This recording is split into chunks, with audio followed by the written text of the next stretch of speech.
Hello and welcome to Dreams of Wings, and welcome here to Southport Airport in Queensland, Australia.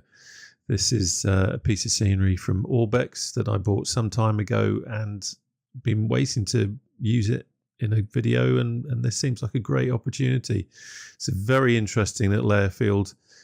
Came about in 1971 when a group of pilots and gliding enthusiasts actually cleared swamp area, and they've worked really hard over the years, and this is what we have now. It's quite incredible feat of dedication and love for aviation, and a really good place for us to start a little flight today in the MD500E, which is the new Cowan Simulations helicopter. Now, if you've been to the channel before, you know that I do like a bit of helicopter flying, mainly flying the high performance group H145, especially the HEMS variant. This is something slightly different now with the MD500E because it's a crazy little critter.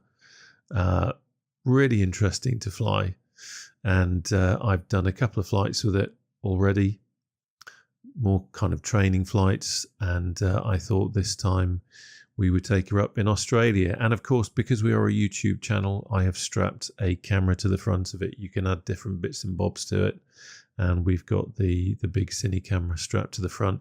Be interested to see how that affects how the aircraft flies. And as you can see in the back there's even a place for the cameraman to sit. They've thought of everything. So yeah, it's a cracking little helicopter, great fun, looking forward to this flight. Quickly say we have a Discord. I'll put a link to it down below if you'd like to come along. We do group flights, share screenshots, talk about aviation, talk about helicopters. We actually have our own helicopter section in there now, as well as gliding, which is quite a keen area of interest for some of the people. So yeah, come along. Link down below, come and say hello. But in the meantime, let's take this for a flight. And do remember, I'm a rookie, okay? Right, well there you go, you have been warned. You are in the hands of a complete rookie. Well, I've had a couple of flights in it, so hey, it's not that bad, is it? But then it'd be boring if it was easy. So yeah, I know some of you out there are seasoned sim helicopter pilots. I am not. I'm learning the ropes. This is a very different animal to the H145. Very, very twitchy. And I actually find that the last couple of flights that I have had in it, that it takes me a little while just to tune into those tiny movements that are needed to actually control the aircraft with any kind of smoothness, which is not a word or something you're likely to see much on this flight today, but we'll see. In terms of controls, I've got a Verpil Warbird base with a Warthog grip. I don't have any extensions. This is very much my Fly Warbird setup. My collective is using a lever on my Honeycomb Bravo. So again, I haven't got any specific helicopter kit. At some point down the road, I might invest in some, depending on how much helicopter flying I'm doing. But at the moment, there isn't really a huge amount of point in me going out and dropping a huge amount of money on a load of kit. But I do love this little helicopter. I really do. I had a toy one when I was a kid, or the Hughes 500, and I've always loved the design ever since. So it's great to have one in the sim, and it's great to have a helicopter that's different to the H145, which, as I say, I'm mainly using for HEMS work and the mission packs and that sort of thing.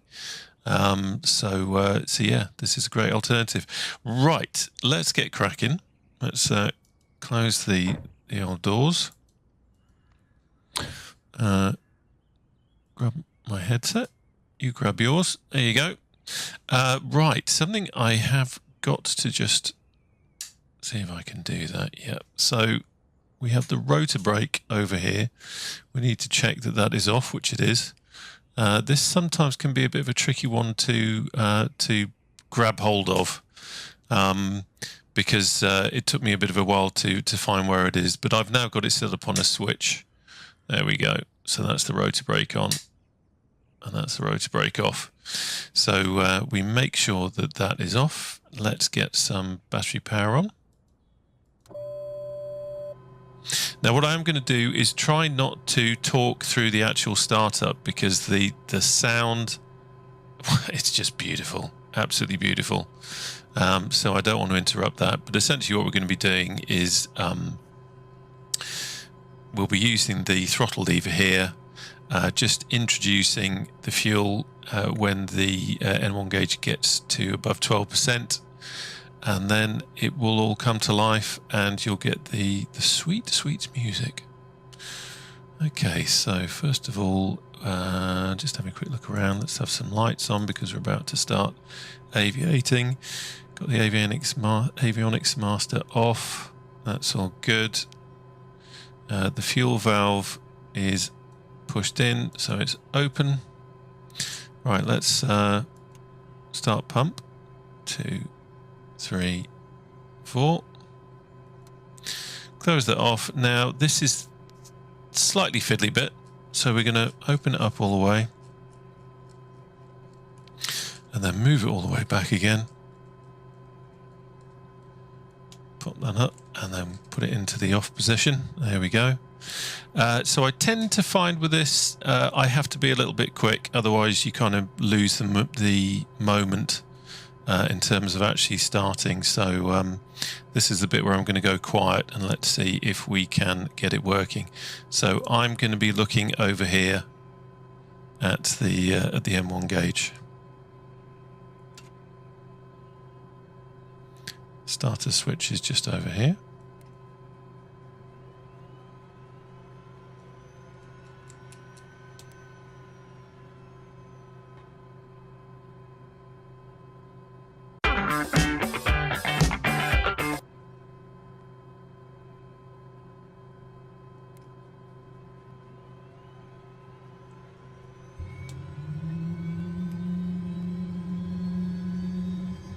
There she goes.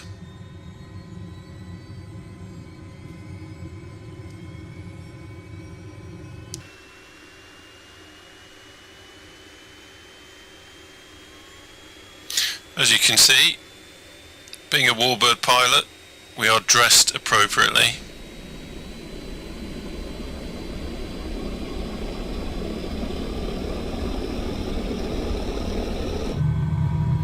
So sitting nicely in idle now, let's get the generator on. Avionics on. We're not going to be using the GPS or the radios today, nice and simple. Just watching the T's and P's.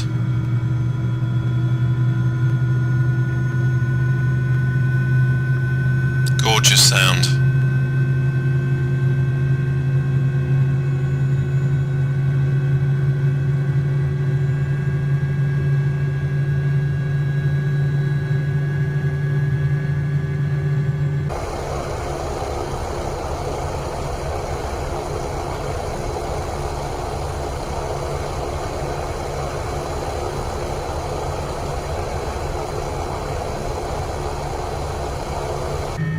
Okay, this is the bit you've been waiting for. Let's go to full throttle. Get my position right.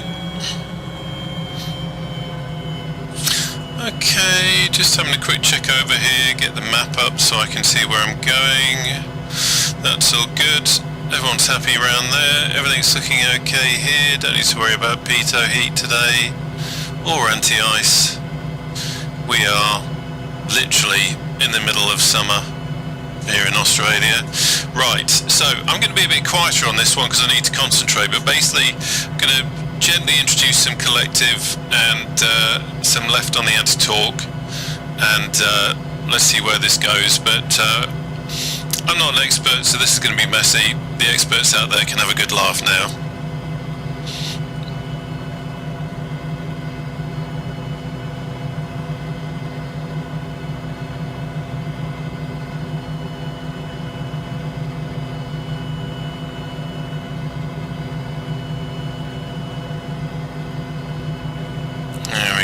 Keep an eye on that. Also tends to drift a little to the right, so just correcting that a little bit so we've got some lean. So we're going to come over here now and head to the runway. It's very messy. Whoa, which way are you going?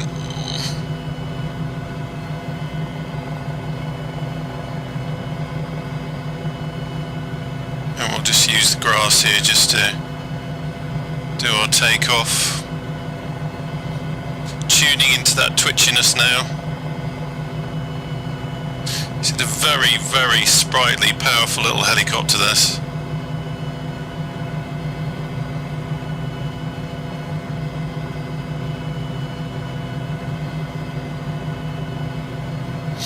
Let's head over to the coast.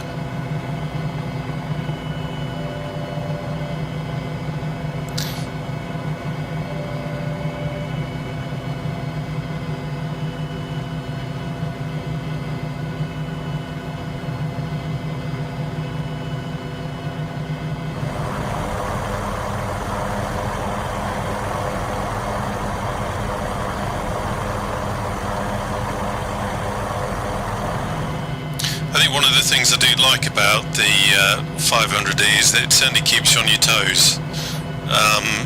It's bad enough trying to do a video in the H145, trying to talk and have part of my brain doing that whilst flying at the same time. But in this, it's so twitchy. It's a real challenge. What a beautiful day, though.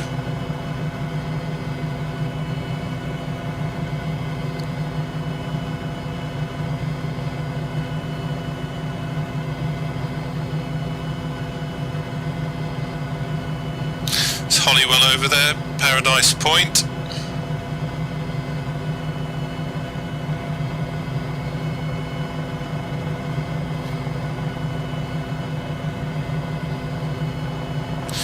Do love this helicopter. It just brings back so many memories of the 70s and the 80s with the original egg-shaped design without the kind of pointy nose of the Hughes 500.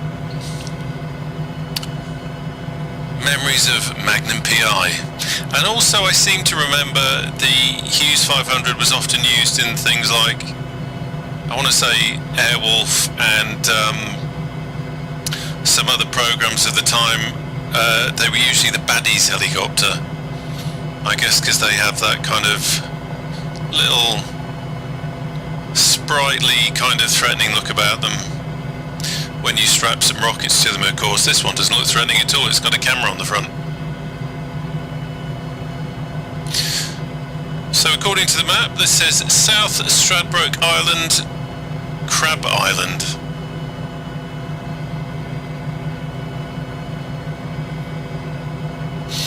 So what I'm going to do is just tootle along a little bit, and then we'll do some do a little bit of hovering.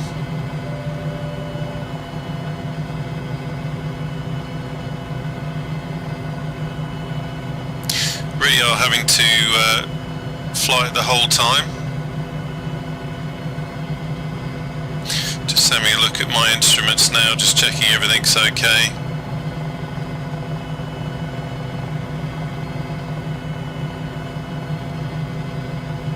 Helicopters flying in this sim is just so rewarding because the scenery is beautiful. It's a lot smoother for me than P3D. And of course, flying helicopters, smoothness is really important because the tiny controls, the inputs that you're having to put in. So that really helps, and it's just a gorgeous world to explore. And some really nice helicopters coming through. I have no idea how accurate this 500E is. I've never flown helicopters in real life, so I couldn't tell you. I'd be really interested if anyone is watching this is a MD500 helicopter in real life and you have flown this. Be interested to see what you think. For me, it's more about the challenge. It's learning to fly something that's very different to a Spitfire or a Warbird. the concentration that's required when you're doing hovering and that kind of stuff is very different, and it's nice to learn something new. And I am so far off being proficient in this aircraft that I have got plenty of hours ahead of me learning to do something that requires a lot of training and a lot of practice.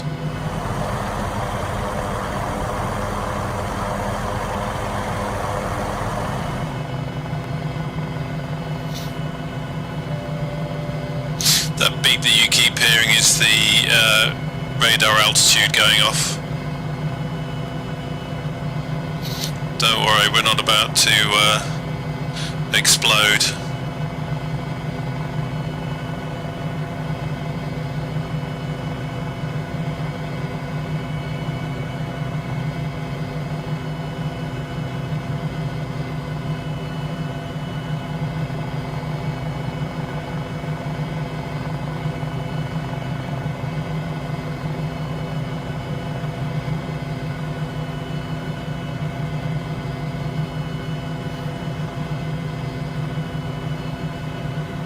The water here is so flat because this is actually live weather, and the water here is so flat that it makes it a little bit tricky because it's not quite mirror glass, but there's not a huge amount there in terms of being able to judge particularly well just how high you are, which makes it interesting. So we're just over Crusoe Island here.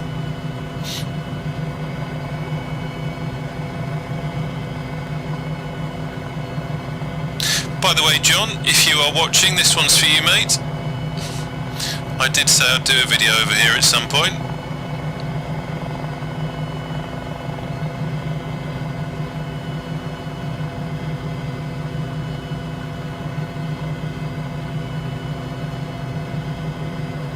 What do we got here?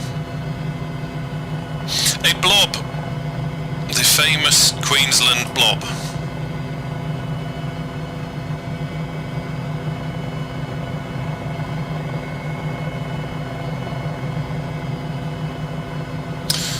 Okay, let's have a look.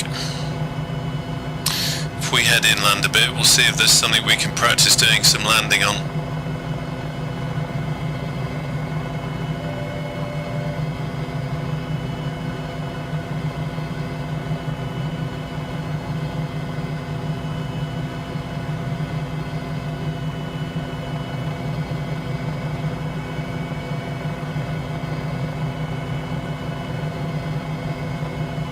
Looks like we might have a disused airfield over here somewhere, which could be quite good.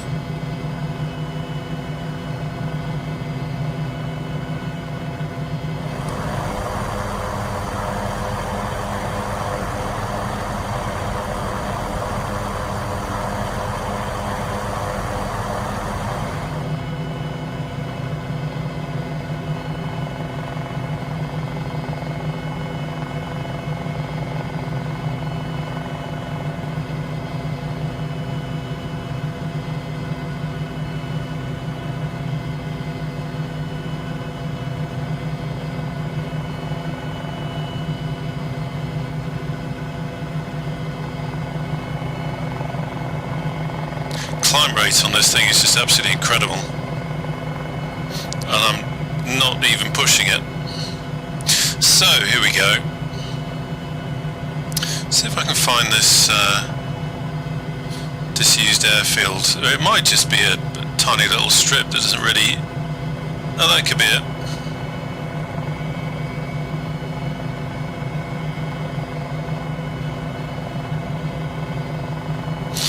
Let's do the sensible thing and zoom in on the map so we can actually see what we're looking at. No, am I just being as blind as a bat? It's over here. Ah, there it is, there it is. Right, so this is a safe place to try and do some landing. No one really around. I see we've got a windsock. Nicely placed. Just watching that windsock, see where the wind is, because swear it just moved round. Okay, so we want to really kind of do an approach from the other side. Oh, I see, we've got one runway that isn't discontinued. Discontinued? Not at work now. That isn't disused. Okay, this is where I really do need to shut up and start concentrating.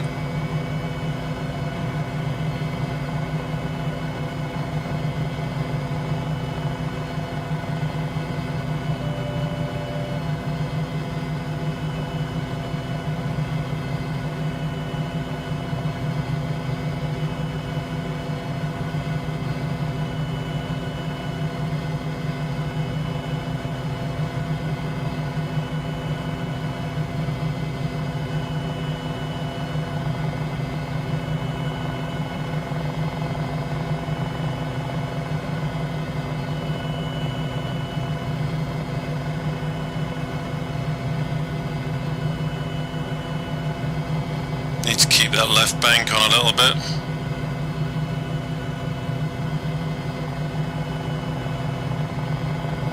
Just want to try and get it on that intersection there. Something I do find with this, yeah, I need to stop talking.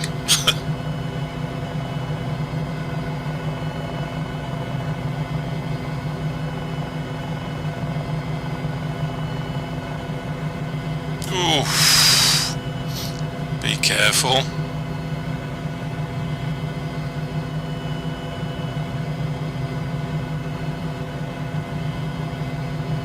There we go. So what I was going to say is something I do find with this is it's probably more to do with my control setup.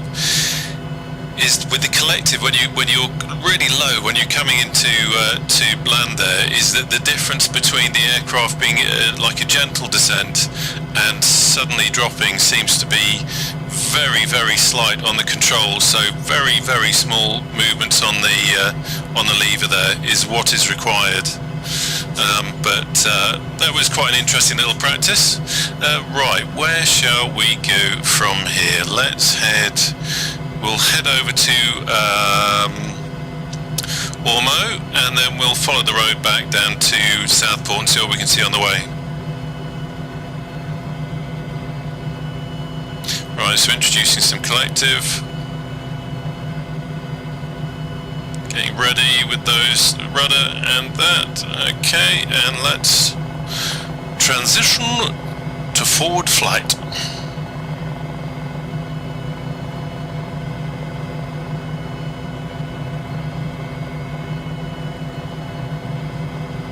Now I don't know how interesting a video this makes for you guys, but this is the kind of thing that I'll be doing in this, and the kind of thing that I did in the H145 when I was getting to grips with that, is just bombing around, finding interesting places to land at or to hover over, and learning to fly the aeroplane. That's an interesting one. Aeroplane applied to a helicopter. That's one of those things that I've said that I can almost imagine it's going to trigger some people in comments. But it is an aeroplane, isn't it?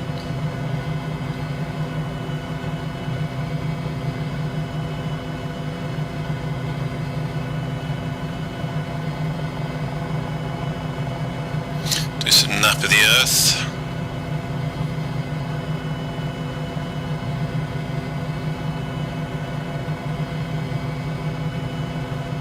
If you'd like to start humming the Magnum PI theme tune right now, it would be a good idea.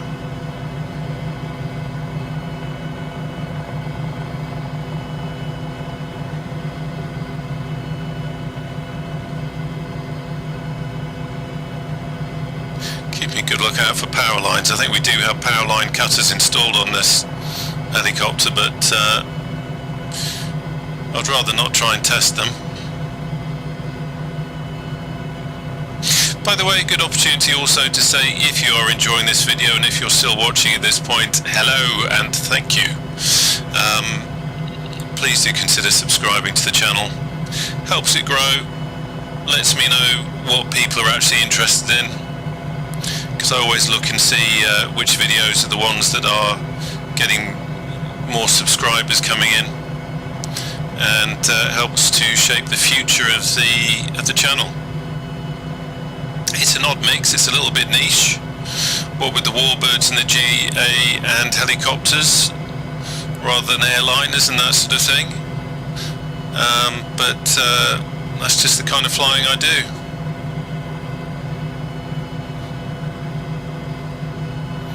Alright, so we should be seeing there it is, hoik it round. Let's see what we see on the way down here. So a bit more of an urban area now.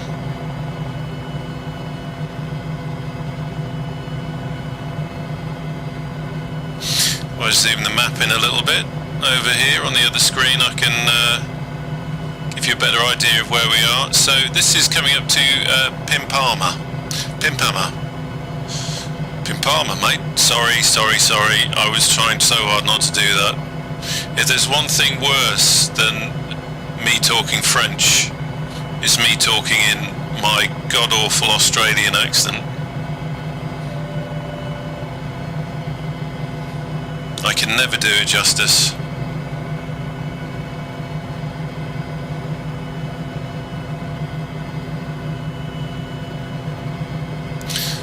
Nice, the rotary effect on the instrument panel there.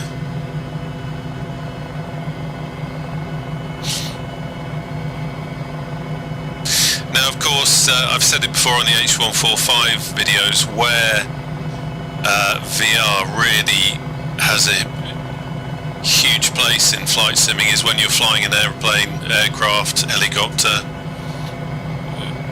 airborne vehicle, name of your liking.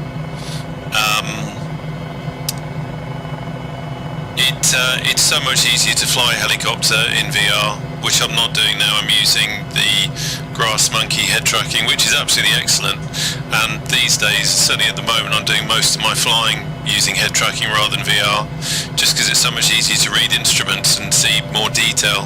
But in terms of an immersive experience, and certainly in terms of being able to feel out the aircraft and get a good idea of what you're doing, VR is second to none. And certainly in the H145, doing things like winching,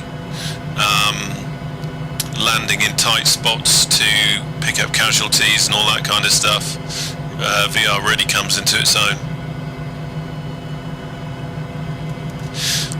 So this is Upper Coomera on the left, and on the right we have Coomera, which wasn't quite as upper as Upper Coomera, but wasn't quite as lower to be called Lower Coomera, so they just called it Coomera.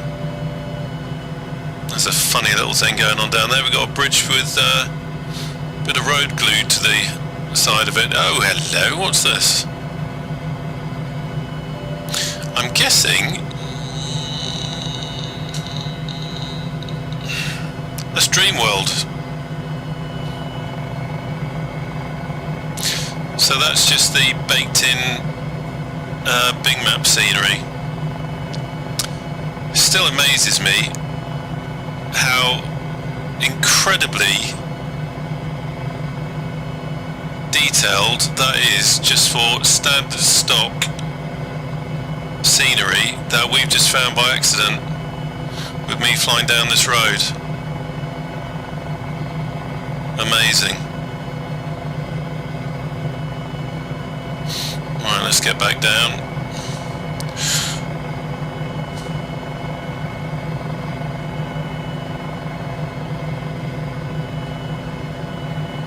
So I was looking at the map there and took my eye off the flying for a second, hence the wobbles. Well, there we have the famous section of the motorway just for amphibious vehicles or people that like to swim.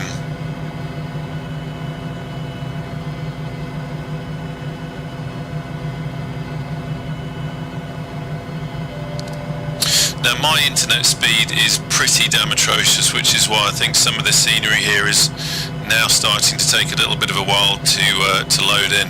You're very lucky actually. One of the one of the byproducts of the fact that my internet speed is so slow is that I can't stream, which is certainly saves you from having to listen to me waffling on live. At least you get the edited version. And here we have Warner Brothers Movie World. I honestly had no idea all this stuff was on the way, but this is pretty cool. I have a nasty feeling that when we first get there, because of my awful internet speed, it's going to look pretty weird, but let's have a look. This reminds me of something else that is unusual with the this MD 500E anyway, is that we're flying from the left seat rather than the right seat, which is where you'd normally be in a helicopter, but there might be a reason for that. Yeah, that looks like it needs a little bit of time to load in, so I'll tell you what we're going to do.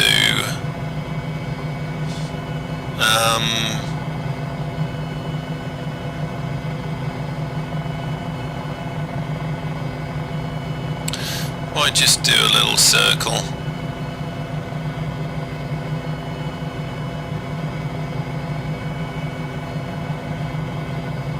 Yeah, it's loading in a bit better now.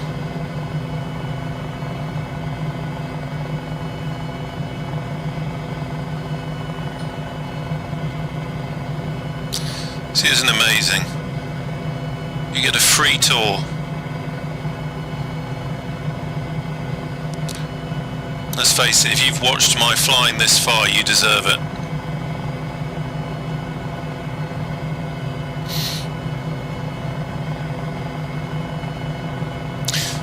Do love it when you flying like this and you get a bit of a splash of colour and you wonder what that is, and then you find something like that.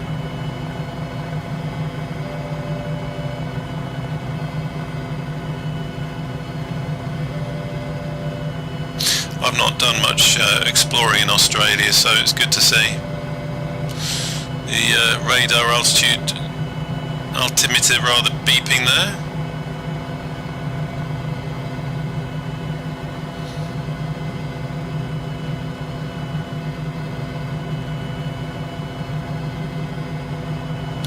It's like a big shopping centre. Okay, let's come back round over here to Southport.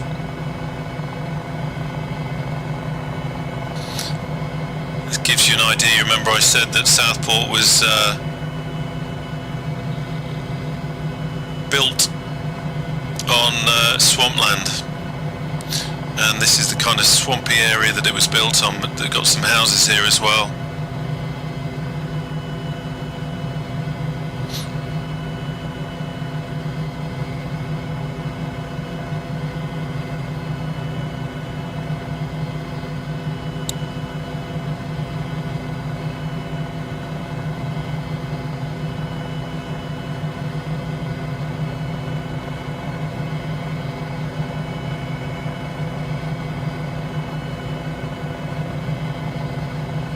So I've got a bit of a golf course there. There's Southport.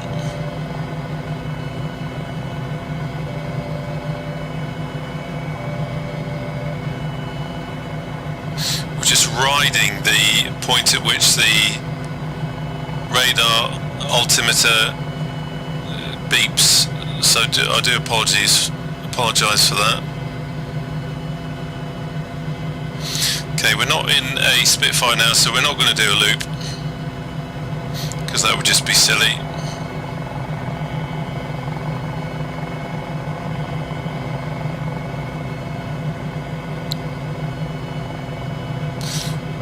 But I'm going to come round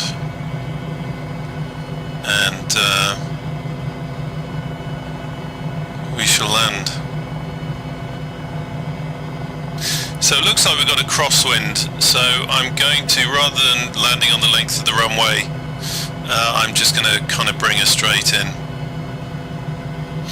Looks like... Has the lightning moved? Have we got another aircraft down there now? Looks like something has moved. Let's go and have a look. Just picking my landing spot.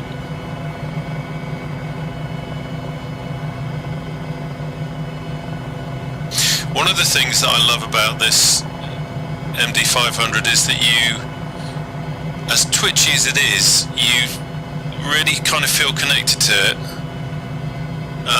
It really is amazing the tiny movements that are required to fly it. I can't, yeah, I'm hardly moving the stick at all, and the rudder pedals. I need to shut up again. I'm not qualified to talk and fly at the same time yet. So there's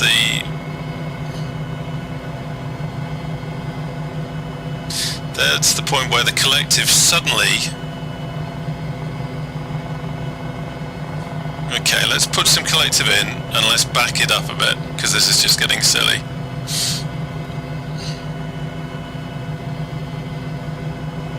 I want to get away from that lightning.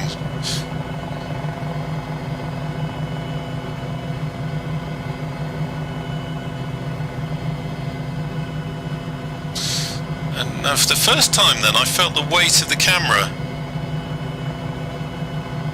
The nose suddenly dipped. Okay, let's go over to the left. Please. Thank you. Concentrate.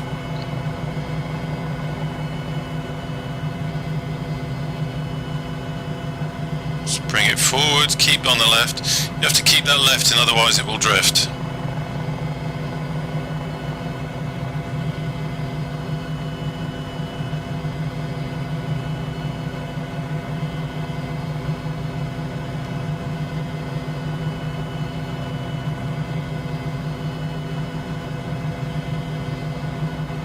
There we go. Wow. Whew, concentration.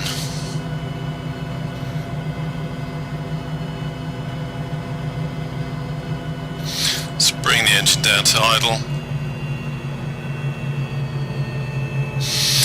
So, I hope you enjoyed that flight. This is a lovely little helicopter to fly. You'll be seeing more of it on the channel.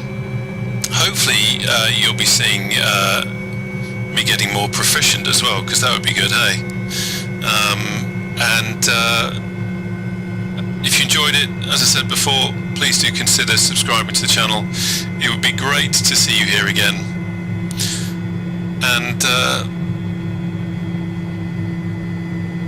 love that effect. That is so cool. That shadow effect on the instrument panel. Anyway, I'm getting carried away here. Great to have had you along. Take care now. See you soon. Goodbye.